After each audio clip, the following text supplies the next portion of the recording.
दोस्तों, भारत में एक बार फिर से इस्लामोफोबिक फिल्म का ऐलान किया गया और इस फिल्म का नाम 72 हूरें रखा गया। ये ट्रेलर जारी हो चुका है। 2024 से पहले एक नहीं दो नहीं 20 फिल्म इस्लामोफोबिक आएगी, जिसमें सीधा मुसलमानों को बदनाम किया जाएगा और इस्लाम के कई हिस्सों को गलत तरीके से पेश किया जाएगा। और ख़ुद प्रधानमंत्री मोदी इसको प्रमोट करेंगे। और लिख के ले लीजिए, इसके बावजूद मुंह के बल ये तमाम लोग गिरेंगे। कर्नाटक से लेकर कई राज्यों में अब आप देख लीजिए, इनके हालत बिल्कुल पतली हो चुकी है। दोस्तों, मैं आपको बताऊं कि जब ये 72 हूरों का ट्रेलर आया तो इस ट्रेलर में मुसलमान नाम के जो आतंकी थे उनके कर्मकांड को लिया गया और बताया गया इस फिल्म में इस तरह से कि ये सब कुछ जो इन्होंने किया वो क्यों किया, सिर्फ 72 हूरों के लिए। जी हाँ, पूरी तरह से कहानी को और आतंकवादियों को इस्लाम से जुड़ा हुआ दिखा दिया कि ये जो भी कुछ करते हैं इस्लाम के मानने वाले मुसलमान, ये 72 हूरों के लिए करते हैं। अब मुझे याद है जब मैं 6ठी 7वीं क्लास में पढ़ता था, मैं अपने रज़ाग्राफ़ी अनस्क्रिप्टेड पे बता चुका हूँ अपने स्कूल लाइफ वाले एपिसोड में कि मैं खुद एक हिंदू स्कूल से पढ़ा हूँ। उस स्कूल में 8वीं क्लास तक उर्दू या कोई और लैंग्वेज नहीं थी, अंग्रेज़ी मीडियम था, लेकिन जो एक संस्कृत का जो सब्जेक्ट था वो मेरा फेवरेट था। और संस्कृत की जो मैम थी वो मेरी क्लास टीचर थी, इस वजह से संस्कृत पढ़ता था। और उस वक़्त श्लोक पढ़ना, 7वीं 8वीं क्लास तक श्लोक पढ़ना, ट्रांसलेशन करना, और जो मैडम हमारी बातें किया करती थी दूसरी संस्कृत की टीचर के साथ, वो भी हम सुनते थे, बैठते थे। तो मैं हिंदू समाज में हिंदू दोस्तों के रहा, हिंदू ही टीचर के आगे ट्यूशन पढ़ा, हिंदू स्कूल में पढ़ा, तो मेरे से अच्छा ज्ञान इनके पास भी, अंधभक्तों के पास नहीं होगा। तो ये ट्रेलर देखने के बाद मैंने सर खुजाया। मैंने कहा बचपन में मैंने कुछ और सुना था। 72 हूरें तो खैर मैंने कभी अपने बारे में नहीं सोचा कि मुझे 72 हूरें मिलेंगी। मेरा तो कर्म कांड ही नहीं है कि मुझे कोई यहाँ हिंदुस्तान में कोई एक ढंग की औरत मिल जाए, वहाँ क्या ना, खैर छोड़ो। तो साला ये दुख का खत्म नहीं होता बे। बात हम हूरों की बात में करें यार, पहले जन्नत में तो जाए। हमें कर्म ही कांड ऐसे नहीं है भैया हमको जन्नत मिलेगा, बैगन मिलेगा हमको। मेरी बात सुनो। अब मामला ये है कि जब दिमाग में कई चीज़ें क्लिक हुई तो मैंने रिसर्च करना शुरू किया। आदत है यार अपन लोगों की रिसर्च करने की, क्योंकि हम फैक्ट्स पर रहते हैं, है ना। हम 2 रुपये में कुछ भी लिख नहीं देते हैं। तो जब रिसर्च करी तो पता चला दादा, जो इल्ज़ाम हम पर लगाया जा रहा है यही काम तो उनका है। उनके ही धार्मिक किताबों में, हिंदुओं की धार्मिक किताबों में लिखा गया है, जैसे सारे सोर्स आपके सामने रख रहा हूँ। उनकी धार्मिक किताबों में महाभारत में लिखा हुआ है और कई तरह की बातें लिखी हुई हैं। महाभारत में जैसे हमारे कुरान में पारा नंबर, आयत नंबर, लाइन, ये सब होता है। ऐसे ही देखिए, महाभारत वाना पर्वा 168.67 में ये जो है श्लोक है। तो इसी तरह से यहाँ भी इसको पूरी तरह से बताया गया है। और तो और कई हिंदुत्व की किताबों में भी ऐसी बातें हैं जिससे आपके दिमाग की नसें घूम जाएंगी। ये पूरी रिसर्च करके हमने निकाला हुआ है। श्लोक का नाम, किताब का नाम, चैप्टर, तमाम चीज़ें मौजूद हैं। अब आपकी दिल की धड़कनें बढ़ रही होंगी, भाई मामला क्या है, तो मैं आसान कर देता हूँ। श्लोक को राजू पारुलकर ने ट्वीट भी किया था 2022 में। आइए ये ट्वीट पढ़ते हैं। वरापसर साहस्त्री शूरम अयोधने हतम तरमाना ही धावंती मम भ्रता भवेद इति। महाभारत का शांति पर्व है। पाठ मंडल 12 अध्याय 98 श्लोक नंबर 46 है, जो आपके सामने ये हमने पढ़ा है। और इसका जो ट्रांसलेशन यानी अनुवाद है वो है, जो वीर युद्ध भूमि में मारा जाएगा उसे जन्नत में यानी स्वर्ग में 1000 अप्सराएं मिलेंगी।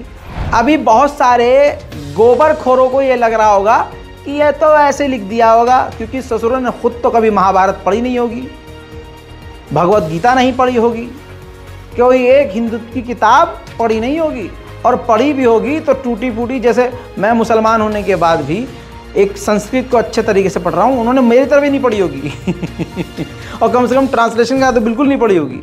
तो आइए अब आपके सामने पूरा ऑफिशियल सोर्स रखते हैं। ये देखिए, महाभारत शांति पर्व अध्याय 98 श्लोक 45-41, ये पूरा पैराग्राफ आप देख सकते हैं। महाभारत शांति पर्व अष्टमति अध्याय श्लोक 45-51 हिंदी अनुवाद है और इसमें युद्ध की बात करते हुए काफ़ी सारी चीज़ें लिखी हुई हैं।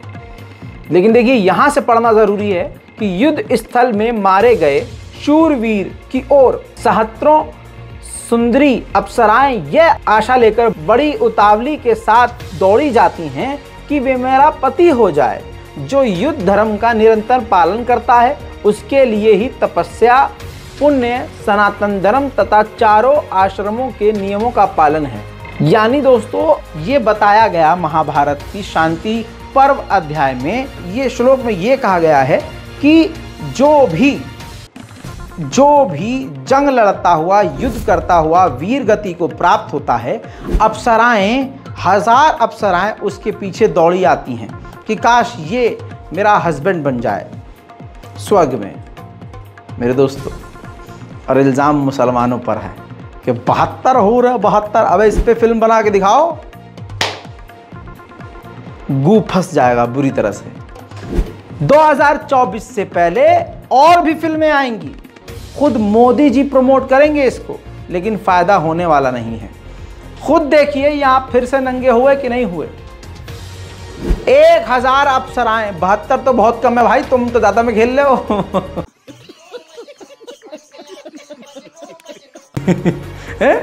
तुम हजार में खेल रहे हो हैं, 1000 अप्सराएं। तभी तो भारत से गद्दारी करने वाले बहुत सारे तुम्हारे ही धर्म के हैं। पिछली ये द गद्दार फाइल हमारी जो रिपोर्ट है, जाकर देख लीजिएगा। अरे ये भी छोड़िए, एक गद्दार की बता देता हूँ कहानी। वो इसरो का, याद है ये गद्दार इसरो का? हाँ, ये इसरो का वैज्ञानिक हिंदू धर्म का, ऊपर से ये आरएसएस से जुड़ा हुआ। ये कौन सी जंग? ये भी अप्सराओं के लिए कर रहा होगा जंग। बहरहाल, दूसरे के धर्म पर कीचड़ उछालना आसान है। मैं यकीन दिलाता हूँ आपको कि खुदा की कसम, इस रिसर्च में ऐसी ऐसी चीज़ें और मेरे सामने आई कि मैं यहाँ बोल नहीं सकता, लेकिन हिंट दे सकता हूँ। ब्रह्मा के बारे में, इसके अलावा शिव जी के बारे में बहुत सारी चीज़ें ऐसी ऐसी आई हैं सामने, अप्सराओं को लेकर और इनको लेकर, भगवान को लेकर, कि मैं खुद नहीं चाहता कि उस पर मैं बात करूं या बोलूं। बस जो उन्होंने गंद फैलाई है, उन्हीं के मुंह पर ये सच्चाई मैंने जो उनकी किताब में है रख दी है। और कहाँ गए अनभक्तों?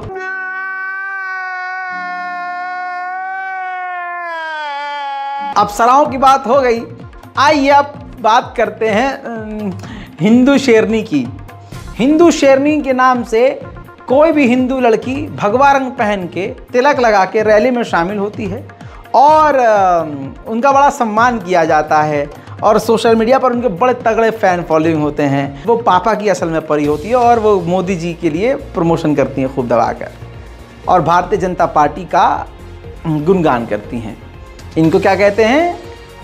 बिल्कुल सही, शेरनी, हिंदू शेरनी।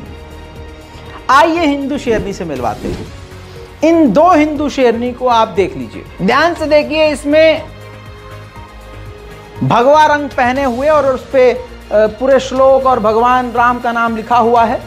साथ में बुलेट रानी भी बनी हुई हैं, वो दोनों सहेलियां। ये हिंदू शेरनी है। एक का नाम है सुरभि और दूसरी का नाम है प्रिया। ये हिंदुत्व शेरनी हैं जो बीजेपी की वर्कर थीं और गिरफ्तार की गई हैं। जी हाँ, गिरफ्तार की गई हैं केरला में, केरला पुलिस के द्वारा खतरनाक ड्रग MDMA के साथ। सोचिए, केरला के अंदर हिंदू शेरनियां खतरनाक ड्रग सप्लाई कर रही थीं। केरला में बुरी तरह से मोदी जी हार गए। अब वहां के युवती और युवाओं को बर्बादी की कगार पर ले जाने के लिए वहां अब नशे का कारोबार बढ़ाने का प्रोजेक्ट हिंदू शेरनी कर रही हैं ये, और बीजेपी के समर्थक हैं। हर गलत काम का कनेक्शन पता नहीं क्यों बीजेपी से ही उसका तार जुड़ जाता है। पता नहीं ऐसे डेंजरस सिचुएशन में मैं ऑटोमेटिकली आगे कैसे आ जाता हूँ। उधर जो देश में इतना बड़ा कांड हुआ उसके बाद तो भारत में एक दिन का शोक घोषित करना चाहिए था। बजाय शोक के आपदा को अवसर की तरह इस्तेमाल करते हुए पीआर कैसे किया जाता है अब आप देखेंगे। रेल मंत्री ट्रेनों को ठीक करवाकर, पटरियों को ठीक करवाकर, तालियां बजाकर, हाथ हिलाकर और हाथ जोड़कर देखिए।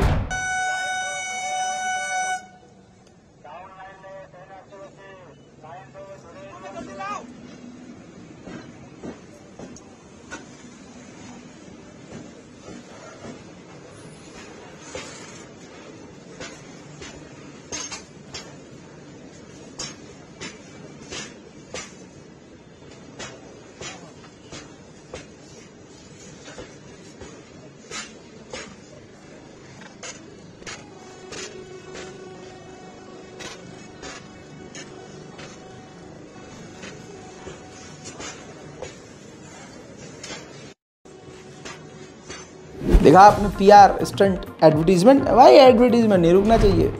हद ये है कि 300 लोग मारे गए। 300 लोगों का मतलब है कि 300 परिवार उजड़ गए, उनसे जुड़े हुए लाखों लोग। 300 लोगों से लाखों लोग जुड़े होंगे ना भाई। रिश्तेदारी कितने लोगों की होगी, कितने लोग आदमी दूर होगा है। इन तमाम चीज़ों के बाद सैकड़ों अभी लापता हैं, हजारों घायल हैं और रेल मंत्री जी पटरियां ठीक करवा कर ट्रेन चलवा देते हैं। तो उस पर भारत माता की जय, वंदे मातरम सब देखिए। भारत माता की, भारत माता की, वंदे वंदे। बहुत बहुत धन्यवाद साथियों।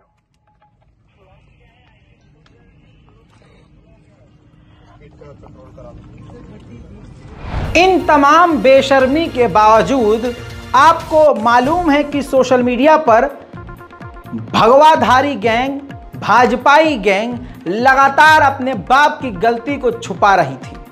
यह कमाल की बात है कि ट्रेन को झंडी दिखाने के लिए मोदी जी होते हैं और ट्रेन में कोई हादसा हो जाए तो उसके लिए रेल मंत्री आगे आते हैं।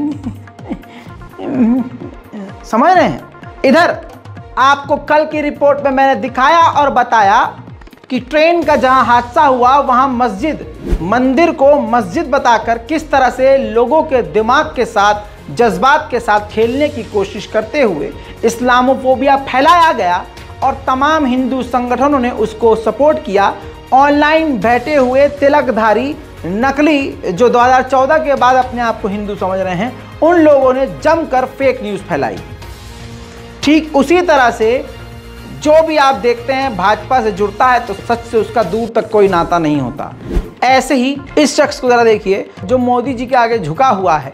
नाम विवेक पांडे है और उत्तर प्रदेश काशी का रहने वाला है और लिखता है चीफ राष्ट्रवादी हिंदू महासभा।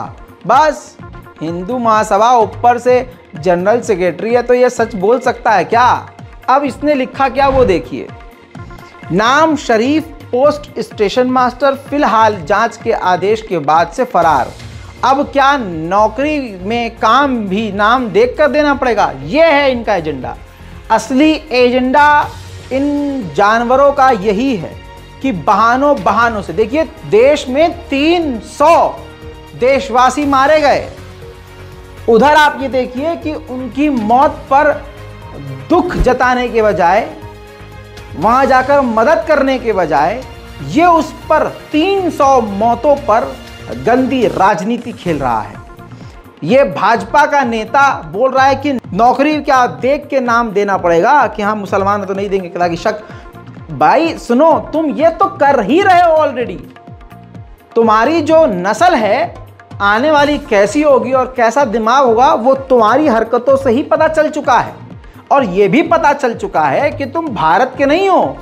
जब अंग्रेज भारत आए थे तो अंग्रेज मुंह काला करते थे कई, समझ रहे हो, कई महिलाओं के साथ। उनमें से किसी की गलती की वजह से कुछ गलत लोग पैदा हुए जिनकी सोच ही ऐसी हो सकती है, वरना भारत में भारतीय सभी हैं, कोई हिंदू कोई मुस्लिम नहीं, सबसे पहले भारतीय हैं। 300 लोग मारे गए और ये उनके मौत पर राजनीति खेल रहे हैं। स्टेशन मास्टर को मुसलमान बता दिया, नाम बता दिया और वो फरारी बता दिया, हकीकत कुछ और है। अब ये बात साफ थी कि अगर इनका फैक्ट चेक कर दिया जाएगा तो इनके मुंह से निकला हुआ पैखाना दुनिया को नजर आ जाएगा। दोस्तों, मोहम्मद जुबैर ने ये देखिए फैक्ट चेक कर दिया और उड़ीसा पुलिस को मेंशन कर दिया। बस सावरकर के पुजारियों ने तुरंत इस इंसान ने अपने उस ट्वीट को डिलीट कर दिया। लेकिन खेल तो यहीं आपको समझ जाना चाहिए कि अगर मुसलमान नाम का कोई बंदा कुछ गलती करके ट्वीट डिलीट भी कर दे तो पुलिस उसको पाताल से ढूंढकर जेल के इतना अंदर डालती है कि बाहर निकलने में उसे सालों साल लग जाते हैं। लेकिन कोई अगर हिंदू संघी और भाजपाई हो और वो खुल्लम खुल्ला कुछ गलत खबर चला दे और जिसको मिलियंस में लोग देख लें और बाद में वो डिलीट भी कर दे तो पुलिस शांत बैठ जाती है। सवाल ये है कि मोदी जी ने बजट पास किया था कि कवच लगेगा, कवच टेक्नोलॉजी लगेगी जिससे ट्रेन आपस में टकराएगी नहीं। इस कोरोमंडल रूट और इनकी तमाम जो इस रूट पर ट्रेन चलती हैं उनमें बताया जा रहा है कि ये सिस्टम ही नहीं था, कवच इंस्टॉल ही नहीं था। तो फिर मोदी जी क्यों झंडियां हर बार हिला देते हैं आके? आज तक की रिपोर्ट पे तो भरोसा करेंगे ना गुखोर। लो तुम अपने बाप की ही रिपोर्ट देखो। आज तक के डिजिटल मीडिया प्लेटफॉर्म ने बड़ी खबर लिखी कि हादसे वाले रूट और कवच के लिए जो बजट दिया गया था उनमें से 1 रुपया भी रेलवे ने खर्च ही नहीं किया। ट्रेन एंट्री, कलेक्शन और कवच पर 3 सालों में कोई खर्चा ही नहीं हुआ। यह आज तक की रिपोर्ट है। सोचिए दोस्तों, बात यहां हिंदू मुसलमान की नहीं है, बात झूठे और सच्चे की है। वो जो अपने आप को इस दुनिया का सबसे बड़ा बादशाह बता रहा है और कह रहा है मेरी वानर सेना दुनिया की सबसे बड़ी वानर सेना है, देखिए कि झूठा कितना बड़ा है। अरे भाई, झूठ जिसका पकड़ा जाए वो कौन? झूठा। मैं कोई किसी को गलत तो नहीं कह रहा ना भाई। आज तक की रिपोर्ट यह है कि पैसा बांटा गया है, दिया गया है सरकार की तरफ से, लेकिन 3 साल से वो लगा ही नहीं है। 3 साल में अब तक इस ट्रेन में वो सिस्टम इंस्टॉल हो जाना चाहिए था जिसके लिए मोदी जी का फोटो पहले रिलीज हो गया, पोस्टर रिलीज हो गया कि कवच है। मोदी जी कवच बन गए थे। और मुझे डर बड़ा लगता है जिस चीज का बोलूं, चलो बोल देता हूं, जिस चीज का उद्घाटन होता है बेड़ा गर्क हो जाता है यार। अल्लाह हमारी संसद को बचाए, आमीन इलाही आमीन। दूसरी तरफ ममता बनर्जी के आप बयानात को सुन चुके हैं। उन्होंने कई सख्त बयान दिए कि जांच होनी चाहिए कि ये रूट पर वो सिस्टम क्यों नहीं था, मरने वालों के आंकड़े क्यों छुपाए जा रहे हैं, जिम्मेदार कौन है ये क्यों नहीं बताया जा रहा है। बस ममता बनर्जी की हिम्मत। अजी हुआ क्या है पता है? ये देखिए, ममता बनर्जी के भतीजे अभिषेक बनर्जी की पत्नी को एयरपोर्ट पर दुबई जाने से रोक लिया गया। यह संयोग भी है और प्रयोग भी है। मोदी जी कहते हैं ना संयोग है या प्रयोग है, ये संयोग भी है और प्रयोग भी है। और ये क्रोनोलॉजी अब पूरे भारतीयों को समझ में आ रही है। उड़ीसा ट्रेन हादसे पर भारत के विदेश मंत्री माननीय जयशंकर से पत्रकारों ने जब सवाल किया कि आप ट्रेन हादसे पर क्या बोलना चाहेंगे, तो जो उन्होंने बोला है या तो वो सुनने के बाद आपकी हंसी निकल जाएगी या आपको काफ़ी शर्मिंदगी महसूस होगी। हालांकि आपको शर्म करने की ज़रूरत नहीं है। जब सरकार पूरी बेशर्म है तो हम क्यों शर्माएं, हम तो फिर भी सच की तरफ हैं। माननीय जयशंकर ने कहा कि वर्ल्ड विद अस, पूरी दुनिया हमारे साथ है, बस इतनी सी बात। एनडीटीवी की रिपोर्ट है, तमाम अखबारों ने इसको कोट किया है कि विदेश मंत्री ने कहा कि दुनिया हमारे साथ है। मतलब 300 भारतीय मर गए, मरने तो दुनिया हमारे साथ है। हमारे ट्रेन का जो बजट था उस प्रोजेक्ट के लिए, जो कवच प्रोजेक्ट था, उसके लिए पैसा 3 साल से पहले दिया जा चुका था, वो इंस्टॉल नहीं हुआ, सिस्टम को अपग्रेड नहीं किया गया। लेकिन इससे फर्क नहीं पड़ता क्योंकि दुनिया हमारे साथ है। हजारों लोग अभी भी लापता हैं, सैकड़ों बुरी तरह से जख्मी हैं, 300 परिवार उजड़ गए हैं, लेकिन दुनिया हमारे साथ है। We are super power. Modi ji Shaktimaan है, हमारी पार्टी सबसे बढ़िया है, हम तो शक्तिमान के नेतृत्व में चल रहे हैं। World with us. सोचिए, हमारे विदेश मंत्री हैं, 300 लोगों के मरने का कोई दुख ही नहीं, दुनिया साथ है हमारी। कुछ अखबार हैं जो बीच में सच लिखते हैं फिर लीबा पोती करते हैं। ज़मीर थोड़ा सा जागता है, बेचारे लिख देते हैं, फिर बाद में लीपा पोती करते हैं क्योंकि फ़ोन आ जाता होगा साहब का। ये देखिए, दैनिक भास्कर ने चंद रोज़ पहले एक ख़ास रिपोर्ट में हेडलाइन पर लिखा कि मरने वाले 288 और जिम्मेदार 0। भारतीय रेलवे का तीसरा सबसे बड़ा हादसा, 30 घंटे बाद भी सही कारण पता नहीं, न किसी पर कार्रवाई। दैनिक भास्कर ने बिल्कुल ईमानदारी से इस खबर को लिखा, लेकिन नहीं पता कि किसका फ़ोन आ गया और कौन नाराज़ हो गया। फिर उसके बाद ये डाला है दैनिक भास्कर ने कि यूपीए सरकार के आखिरी 9 साल में 1477 रेल हादसे हुए। मोदी सरकार के 9 साल में सिर्फ को समझ लीजिए कि मोदी सरकार के 9 साल में सिर्फ 638 देश के सभी मानव रहित रेलवे क्रॉसिंग खत्म किए गए, 37,000 किलोमीटर नई पटरियां बिछाई गई। आप यह समझने की कोशिश कीजिए, एक ही अखबार एक ही मुद्दे पर 2 तरह के बयान दे रहा है। इसमें तो बिल्कुल चाट लिया उसने कि पहले 1000 से ज़्यादा हुए थे और अब तो सिर्फ 600 इतने कुछ हुए। तो ये कहना ये चाह रहे हैं, जिसके भी दबाव में इसने ये पोस्ट किया है दैनिक भास्कर ने, उस इंसान की नज़र में ये जो 300 लोग मरे हैं कीड़े मकोड़े हैं, उसकी नज़र में कीड़े मकोड़े, क्योंकि सिर्फ लिखवा दिया ना, सिर्फ इतने ही तो हुए हैं। अरे सिर्फ 300 ही तो मरे हैं, अरे सिर्फ 300 ही तो मरे हैं, अरे कांग्रेस की सरकार में 9 साल में तुम क्या कर रहे हो फिर? अरे मैं कह रहा हूँ कांग्रेस कुछ भी नहीं थी। जब आप 2014 में आए हैं तो आपकी परी कह रही है कि आज़ादी तो 2014 में मिली। हाँ, अंधभक्तों की रानी कंगना रंधावत बोलती हैं कि 14, ठीक है, 2014 से पहले हम नंगे जिंगा लाला हुला जंगल में यूं करते फिरते थे, पत्ते बांधते थे, हम पत्थर से आग लगाते थे, हम पेड़ पत्ते खाते थे। 2014 में हाँ, भारत में कोई इंसान थोड़ी ना था, एकदम जंगल था पूरा। 2014 में मोदी जी प्रकट हुए, उसके बाद मोदी जी तो शक्तिमान ही, उन्होंने अपनी तपस्या करी, जादू किया, उसके बाद सेविका आए, सब कुछ मोदी। लेकिन ये भाई क्यों, ये अब रेल हादसे क्यों नहीं बंद हो रहे हैं? वो 300 लोगों ने मोदी जी को वोट नहीं दिया था क्या? मतलब समझ में नहीं आ रहा है कि मोदी जी के चाहने वाले मुसलमानों को ब्लेम कर रहे हैं ट्रेन की पटरी के बराबर में मस्जिद दिखाकर। अब समझिए क्रोनोलॉजी। इसके अलावा वो भागेश्वर धाम वाला बाबा, भाई ये तो पर्चे पे एक एक इंसान का भविष्य बता देता है।